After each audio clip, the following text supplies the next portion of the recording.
সূরা ফাতিহার ৫ ও ৬ নং আয়াতে আল্লাহ রাব্বুল আলামিন ইরশাদ করছেন, বিসমিল্লাহির রহমানির রহিম, ইহদিনাস সিরাতাল মুস্তাকিম সিরাতাল্লাযীনা আন'আমতা আলাইহিম।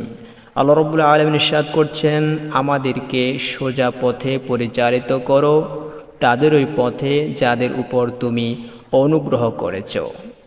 পবিত্র কোরআন কারীমের সূরা নিসার ৬৯ নম্বর আয়াতে আল্লাহ রাব্বুল আলামিন ইরশাদ করছেন, বিসমিল্লাহির রহমানির রহিম, আন'আমাল্লাহু আলাইহিম মিনান নাবিয়্যিনা ওয়াস-সিদ্দীকিনা ওয়াশ-শুহাদাই ওয়াস-সালিহিন।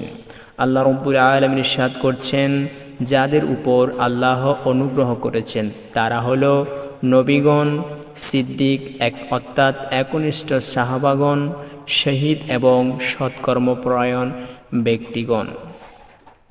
আয়াত দ্বয়ের ভাষ্য মতে নেয়ামতপ্রাপ্ত ব্যক্তি